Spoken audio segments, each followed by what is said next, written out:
പഹൽഗാം ഭീകരാക്രമണത്തിന് പിന്നാലെ ജമ്മുകാശ്മീരിൽ സുരക്ഷാ ഓഡിറ്റും തിരച്ചിലും ശക്തമായിരിക്കുകയാണ്. കൂടുതൽ ഭീകരരുടെ വീടുകൾ തകർത്തിട്ടുണ്ട് സുരക്ഷാ സേന. ഭീകരർക്ക് സഹായം എത്തിക്കുന്ന 2 പേരെ കൂടി സുരക്ഷാ സേന അറസ്റ്റ് ചെയ്തിട്ടുമുണ്ട്. ഇന്ന് പീർപ്പഞ്ചൽ മലനിരകൾ കേന്ദ്രീകരിച്ചാണ് പ്രധാനമായും തിരച്ചിൽ.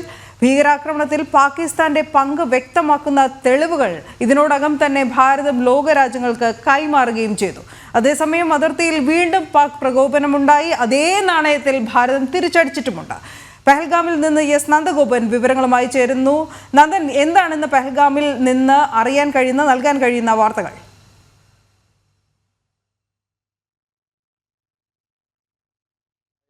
ഈ അക്രമം നടന്ന് 4 ദിവസം പിന്നിടുമ്പോഴും ആരെയും പിടികൂടാൻ സാധിച്ചിട്ടില്ല എന്നുള്ളതാണ്. അതായത് ഈ അക്രമത്തിൽ നേരിട്ട് പങ്കെടുത്ത ആരെയും പിടികൂടാൻ സാധിച്ചിട്ടില്ല എന്നുള്ളതാണ്. അതേസമയം 2 പേരുടെ അറസ്റ്റ് രേഖപ്പെടുത്തിയിട്ടുണ്ട്.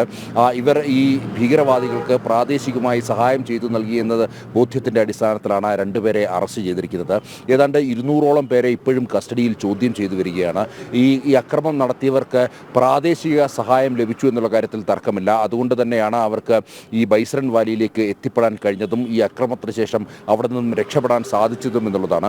അതുകൊണ്ട് തന്നെ ഈ അവിടുത്തെ കുതിരക്കാർ, അതേപോലെ തന്നെ മറ്റ് കച്ചവടക്കാർ, ഇതുമായി ബന്ധപ്പെട്ട ദൃക്സാക്ഷികളെയൊക്കെ തന്നെ ചോദ്യം ചെയ്തു. അതേപോലെ തന്നെ ഇനിയും ആൾക്കാരെ ചോദ്യം ചെയ്തു വരികയാണ്. ഇതിനൊപ്പം തന്നെ നേരത്തെ സൂചിപ്പിച്ച പോലെ തന്നെ ഇതുമായി ബന്ധപ്പെട്ട പ്രാദേശിക സഹായം ലഭിച്ച 2 പേരുടെ അറസ്റ്റ് രേഖപ്പെടുത്തിയിട്ടുണ്ട്. ഇന്നിപ്പോൾ പിർപ്പഞ്ച് മലനിരകൾ കേന്ദ്രീകരിച്ചാണ് പ്രധാനമായും തിരച്ചിൽ നടക്കുന്നത്. ഏതാണ്ട് 80 കിലോമീറ്റർ ദൈർഘ്യത്തിൽ കിടക്കുന്ന ഒരു വലിയ മലനിരയാണ് ഈ പിർപ്പഞ്ച് മലനിരകൾ. ഇവിടേക്ക് സെർച്ചിങ് ഓപ്പറേഷനായിട്ട് പ്രത്യേക ദൗത്യസംഘം ഇതിനോടകം തന്നെ എത്തിക്കഴിഞ്ഞു. ഇതിനപ്പുറത്തേക്ക് ഡ്രോൺ ഉപയോഗിച്ചുള്ള ഒരു പരിശോധന നടക്കുന്നു. ഒപ്പം അതേപോലെ തന്നെ ജമ്മുകാശ്മീർ പോലീസിൻ്റെയും CRPFിൻ്റെയും നായകൾ ഈ പരിശോധനയ്ക്കുണ്ട്. ഒപ്പം ഇന്ത്യൻ എയർഫോഴ്സിൻ്റെയും അതേപോലെ തന്നെ കരസേനയുടെയും ഹെലികോപ്റ്ററുകളും ഈ മേഖലകളിൽ സജീവമായി പരിശോധന നടത്തുകയാണ്.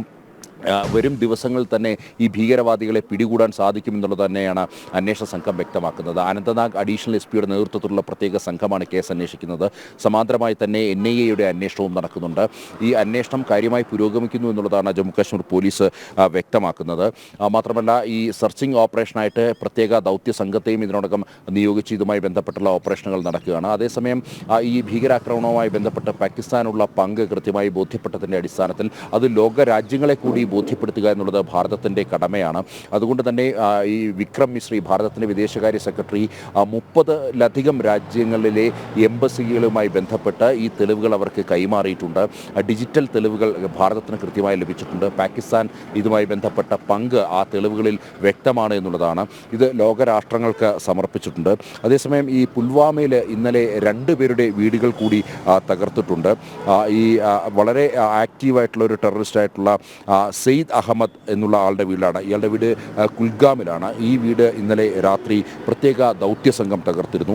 അതേപോലെ തന്നെ ലഷ്കർ ഇ തൈബ ടെററിസ്റ്റ് കമാൻഡറായിട്ടുള്ള ഷാഹിദ് അഹമ്മദ് കുട്ടി എന്നുള്ള ആളുടെ വീട് അത് ഷോപ്പിയാൻ മേഖലയിലാണ്. ഈ 2 വീടുകളാണ് ഇന്നലെ ഏതാണ്ട് പുലർച്ചെ രാത്രി 1 മണിയോടുകൂടി തകർക്കുകയുണ്ടായിരുന്നത്. ഇതുവരെയായിട്ടും ഈ അക്രമവുമായി ബന്ധപ്പെട്ട് 4 പേരുടെ വീടുകൾ തകർത്ത് കഴിഞ്ഞു. കഴിഞ്ഞ ദിവസവും ഇതേപോലെ തന്നെ സമാനമായി ഈ പ്രത്യേക ബോംബ് ഉപയോഗിച്ചുകൊണ്ട് മറ്റ് 2 വീടുകൾ കൂടി തകർത്തിരുന്നു. അങ്ങനെ മുഴുവൻ ഇതുമായി ബന്ധപ്പെട്ടവരുടെ 4 പേരുടെ വീടുകൾ തകർത്ത് കഴിഞ്ഞു. 3 പേരുടെ രേഖാചിത്രങ്ങൾ നേരത്തെ പുറത്തുവിട്ടിരുന്നു. അതിൽ 2 പേരുടെ വീടുകളായിരുന്നു ആദ്യം തകർത്തത്. ഒന്ന് ആദിൽ എന്നുള്ള ഒരു തീവ്രവാദിയുടെ വീടായിരുന്നു തകർത്തത്. അതേപോലെ തന്നെ മറ്റൊരു വീടും ഇന്നലെ തന്നെ തകർത്തിരുന്നു.